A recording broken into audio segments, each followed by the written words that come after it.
नमस्कार दोस्तों।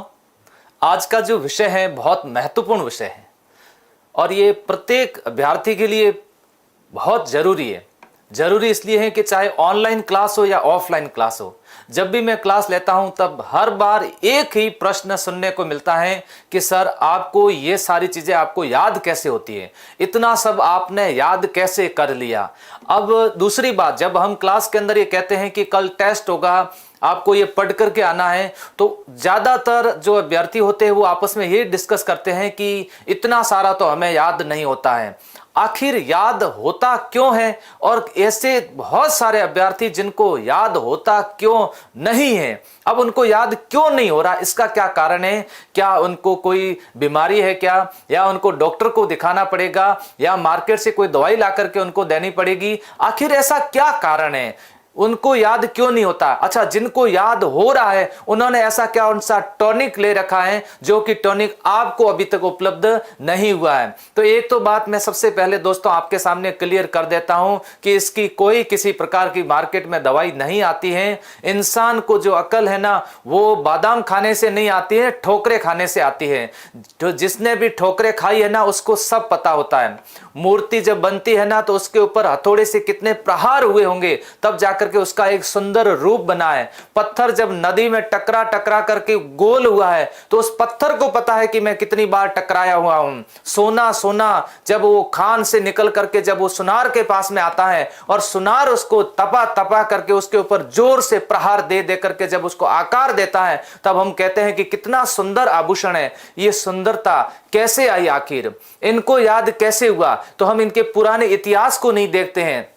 हम ये कभी नहीं देखते हैं कि सर ने कितनी मेहनत की होगी, ये पुरानी चीजें हम लोग नहीं देखते। हम तो सिर्फ वर्तमान की बात को देखते हैं। अभी जो हमारे सामने क्लास में जो टॉपिक पढ़ा रहे उसको देखकर कहते हैं कि इनको इतनी बातें याद कैसी होती है। इसके लिए बहुत सारी तपस्या करनी पड़ी दोस्तों। उस तपस्या के अंदर मुख्य रूप से मेरी कौन सी खास बातें थी जिस पर मैं विशेष रूप से बल देता था, और वो मेरी जो बातें थी, इसके अलावा दुनिया के अंदर क्या हो रहा है इस पर बिल्कुल भी मैं ध्यान नहीं देता था। सबसे पहला जो स्टेप मैं हमेशा बनाता था वो ये था कि लक्ष्य को मैं निर्धारित करता था कि मुझे इसकी तैयारी करनी है। बिना लक्ष्य निर्धारित किए हुए मैं कोई भी तैयारी नहीं करता था, चाहे 1 महीना तक मुझे फ्री क्यों नहीं बैठना पड़े।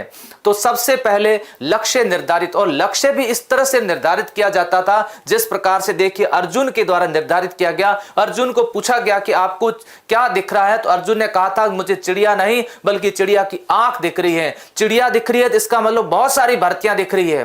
पंख है, उसकी पटवार भी हो सकती है, ग्राम सेवक भी हो सकती है, एसआई भी हो सकती है। लेकिन जब आपको आंख दिख रही है इसका मतलब आपका लक्ष्य निर्धारित हो गया। जब लक्ष्य निर्धारित हो जाता है तो हमारा पाठ्यक्रम तय हो जाता है, और उसी तय पाठ्यक्रम के अनुसार हमारी बुक्स तय हो जाती है, हमारा सारा रास्ता तय हो जाता है, फिर हम पढ़ाई करने लग जाते हैं। बिना लक्ष्य निर्धारित किए हम कुछ नहीं कर सकते।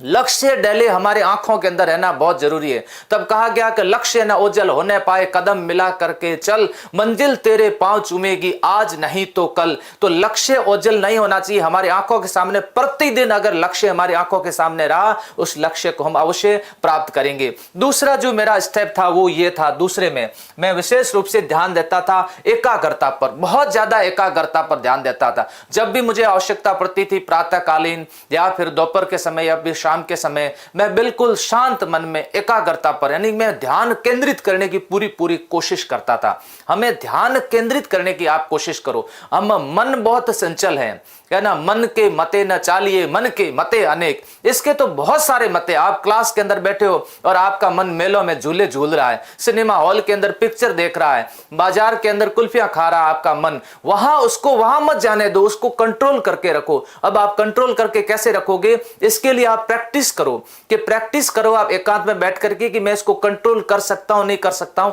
इसके ऊपर आप हावी हो जाओ। जब इसके ऊपर आप हावी हो जाओगे ये कहीं नहीं जाएगा, आपके पास रहेगा, और जो भी कार्य करोगे उसमें आपका पूरा सहयोग करेगा। नहीं तो ये किसी के वश में नहीं है, ये उधर उधर दौड़ता रहता है और हम लोग भी उधर उधर डोलते रहते हैं। किसी इंसान का मन जो भी होगा वैसा ही उसका तन होगा। इसलिए मन को नियंत्रित करो और मन को दबाव देकर के ये कहो कि अभी प्रतियोगी परीक्षाओं की तैयारी करनी है, तो उधर उधर दौड़ भाग उछल कूद मत कर, और तू कंट्रोल में रहेगा तो ही अपना भविष्य बनेगा, और उसको कंट्रोल में करो। इसलिए एकाग्रता बहुत जरूरी है। एकाग्रता करोगे तो आपको जितना पढ़ोगे वो सारी चीजें याद हो जाएगी। आप आश्चर्यचकित हो जाओगे कि हो क्या रहा है, ऐसा कौन सा टॉनिक ले दिया मैंने कि मैं जितना पढ़ता हूं उतनी सारी बातें मुझे याद हो जाती हैं। उसके बाद में अगला देखिए ध्यान। देखिए ध्यान क्या होता है, जैसे हम पढ़ते हैं, पढ़ाई करते समय हमारा जो अटेंशन है ना, ध्यान है ना,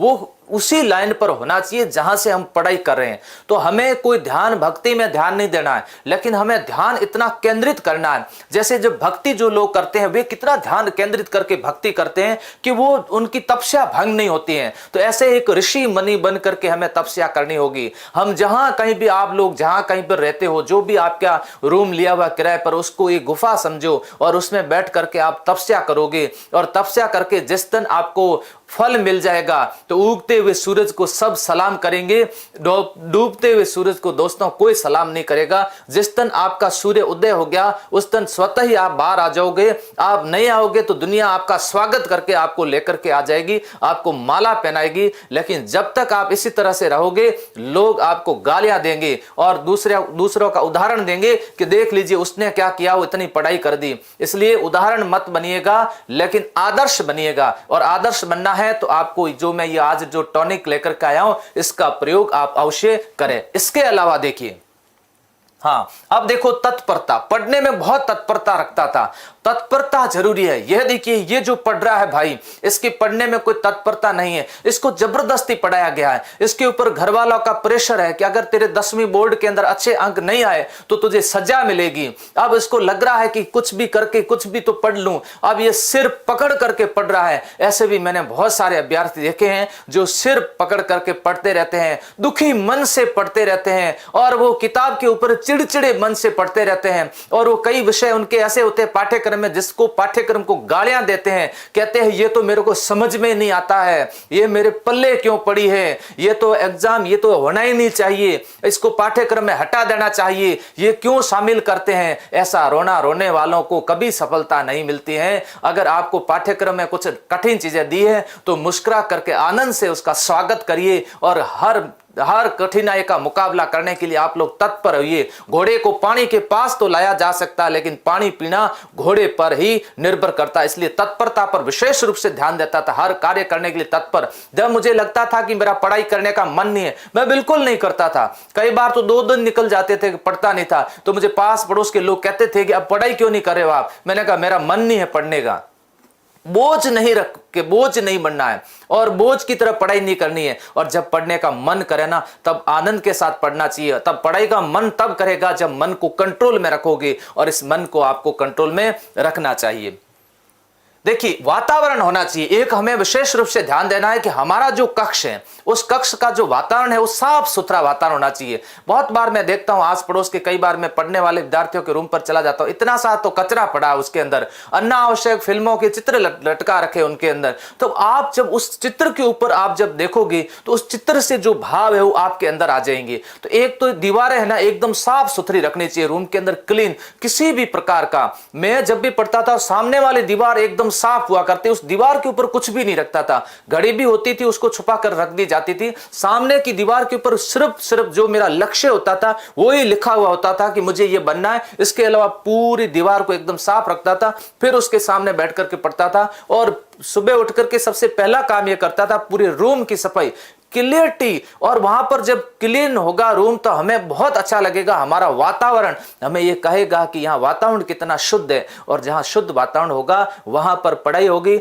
एक उल्टे सीधे बिस्तर पड़े हैं ऐसा रूम मैंने कई बार देखा है। ऐसे विद्यार्थियों के रूम होते हैं जैसे इनके यहाँ पर आज कोई चोरी हुई हो, जैसे कोई इनके लूट हुई हो, ऐसा बिखरा हुआ पड़ा रहता है। और वो थोड़ा सा आपका आलस लेकर के आएगा। तो ऐसे वातावरण को भी थोड़ा सा क्या कर दीजिए, चेंज कर दीजिए। नेक्स्ट उसके बाद में देखिए आत्मविश्वास बहुत जरूरी है। हम जो भी कार्य करते हैं हमें अपने ऊपर विश्वास होना चाहिए। कईयों को विश्वास ही नहीं, अपना उन्होंने लक्ष्य बना दिया लेकिन उनको खुद को ही विश्वास नहीं है कि मैं ये कर पाऊंगा नहीं पाऊंगा। दूसरे को पूछते हैं कि मैं पास होऊंगा क्या, बताओ मेरा सिलेक्शन होगा क्या। ये लोग उधर उधर घूमते रहते हैं, या मार्केट के अंदर जाकर किसी को हाथ दिखा के आते हैं, हाथ देखिए मेरी नौकरी लगेगी क्या। अब आप बात बताइए, हाथ दिखाने से कोई नौकरी लगेगी क्या, या फिर कोई माला पहनाने से नौकरी लगेगी, या ताबूत बढ़िया सा करवाने से कोई नौकरी लग जाएगी क्या, या मंदिर में जाकर के क्या प्रसाद चढ़ाने से नौकरी लग जाएगी क्या। नौकरी नहीं लगेगी। मंदिर में प्रसाद चढ़ाने से, बाबा जी के चरण स्पर्श करने से आपका मन शांत हो सकता है, आप कुल रह सकते हो, लेकिन नौकरी लगने के लिए आपको पढ़ाई करनी ही पड़ेगी। इसके अलावा दूसरा कोई भी ऑप्शन नहीं है। स्वर्ग में जाना है तो उसके लिए तो मरना तो पड़ेगा ही, दूसरा कोई ऑप्शन नहीं। इसलिए कठिन परिश्रम तो आपको आपको आपको ही करना पड़ेगा। इसलिए उसके लिए आप सेल्फ कॉन्फिडेंट बहुत जरूरी है। अपने आप पर आत्मविश्वास रखें, आई कैन डू, मैं ये कर सकता हूं, मुझे कोई दुनिया की ताकत रोक नहीं सकती। तो आपको दुनिया की कोई भी ताकत रोक नहीं सकती है। देखिए, अगली बात आती है पर्याप्त रूप से नींद लें। एक विद्यार्थी के लिए 3 बातें मैं हमेशा बोलता हूं, पर्याप्त भोजन, पर्याप्त नींद और पर्याप्त पढ़ाई। तब कई बार मुझे पूछते हैं, सर पढ़ाई पर्याप्त करें या बहुत ज्यादा करें। ज्यादा क्यों करोगे जब आपको समझ में नहीं आएगी, ज्यादा क्यों करोगे। पर्याप्त रूप से तो आप भोजन करें, ज्यादा भोजन भी नहीं करें। कई लोग भोजन बहुत ज्यादा करके दोपहर के अंदर सो जाते हैं। भाई साहब, आप क्या कर रहे हो, क्यों सो के अपना समय गंवा रहे हो, ये उम्र बहुत छोटी है। दूसरा, नींद, कुछ लोग ऐसी नींद लेते हैं जैसे उनको अलार्म लगा देते हैं सुबह 6 बजे की, लेकिन 9 बजे तक उनकी अलार्म बजती रहती है, और एक हाथ उनका नींद में रहेगा और दूसरा हाथ अलार्म के ऊपर रहेगा, और वो बजती रहती है, उसको दबाते रहेंगे। ये भाई यही कर रहा, देख लो। ये जीवन के अंदर सफल इंसान, ऐसे लोग सफल नहीं होते हैं। सफल वो है जो बिना अलार्म के उठते हैं। सुबह 6 बज करके जब आप सोओगे तो अपने आप को कहिए कि तुझे सुबह 6 बजे उठ करके पढ़ाई करनी है, तो अपने आप की अंतरात्मा आपको आवाज देगी, उठ जा बेटा, सुबह 6 बज गए और पढ़ाई कर ले। आप कहोगे नहीं मैं नींद लूंगा, तो फिर वापस नींद ले तू, तो आपको फिर वो वापस दूसरा आशीर्वाद मिल जाएगा कि तू अब नींद लेगा, तू कभी जाग नहीं पाएगा। इसलिए दोस्तों, आप लोग ऐसी मेहनत करिए, ऐसे कुछ टॉनिक अपनाइए जिससे आपको सफलता मिल जाए। याद कैसे होता है ये बार बार पूछने की आवश्यकता नहीं है। याद करने के लिए हमने भी बहुत सारी तपस्या की है, और जब ये तपस्या की है ना, तभी आज आपके सामने उपस्थित हैं। और ये सारी चीजें हमें बहुत पुरानी चीजें याद है, आज कुछ भी पढ़ने की आवश्यकता नहीं है। तो ऐसी बहुत सारी बातें, ऐसी बहुत सारी मेरी संघर्ष की जीवन की जो कहानियां हैं, ये मैं लेकर आऊंगा आपके सामने और आपको मोटिवेट करता रहूंगा।